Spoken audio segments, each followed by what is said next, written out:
what is the most important message for growing your people and growing the thing here? Growing your people, right? Yes. What do you mean by that? Go ahead. The idea is to create what I call authentic empowerment. And I use the phrase authentic empowerment because the term of self-empowerment has been overused. And I think it's come to be almost meaningless. And I'll tell you that authentic empowerment is this idea that your employees are doing what they're supposed to be doing even when no one is looking, which frees the owner of the business up to be doing strategic things instead of looking over their employees' shoulders. Yeah. And it all starts with a company that has values-based leadership. And then leadership. And then from that, you create this environment of respect and trust. You start to concentrate on growing the individual who works for you. And yeah, you want to grow their skills, but you want to grow them as a person also. You don't do just like this narrow person and make their skills better. You want to make the entire person better. Right, right. Now, all right, now you wrote a book. Now, okay. You wrote a book. Now, here it is, right here, right? Get a good shot of this, all right? And I don't know. It's a lot of heavy stuff in here, right? What made you write a book? I always, give me the idea. Say, I want to write a book. I have an 18-hour workshop on growing people. You give workshops? I do workshops. It's an 18-hour workshops, 3 hours a week for 6 weeks. Brings managers in, they learn the skills they need. There's 1 week between each class so they can go out and they can apply what they learned in that class, come back, talk about it, and learn some new skills. Fabulous method because it gives people the ability to go back and the accountability to actually be following up on what they're learning. So it's not like 2 days of training and then they go back to work and they're so busy and it all gets forgotten about.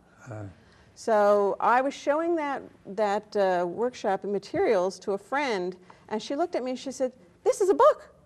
Why haven't you written the book?" And my only answer was, "I don't know." So I took her idea, and 9 months later, voila, we had Grow Your People, Grow Your Business. And what do you think is one of the most important chapters on this? That's a tough question. That's a very tough question. They're all really important. There's a lot of, it uses a farming metaphor. So when you go through and you look at the chapters, you've got things like stringing up cucumbers and tell me about the tomatoes. cucumbers. I want to know about that. Yeah, okay, go ahead. Tell me about the cucumbers. Tell me about the cucumbers. Okay, the book has a farming metaphor. My husband is a farmer, so I come by this very naturally. Oh, yeah.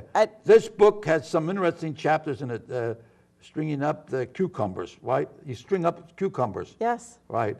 Why do you choose farming about cucumbers? What's the scoop on that? My husband's a farmer. So at night we would be talking about our businesses. Where, up in Telford? Up in Telford, yes.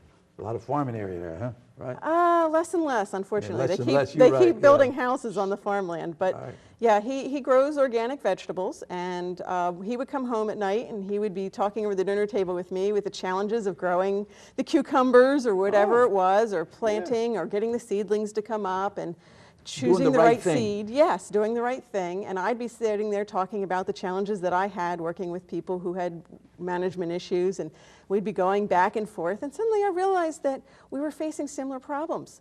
That he was talking about the challenges of growing plants, and I was talking about the challenges of growing people, and there was this parallel universe going on. Oh, I get it now. Growing, okay, cucumber, okay. So and growing people. Yes. So I started looking at the farming as a metaphor for what I do with growing the people. And I think it made the book more interesting and more fun, and it also made it more accessible, especially to people who love to farm.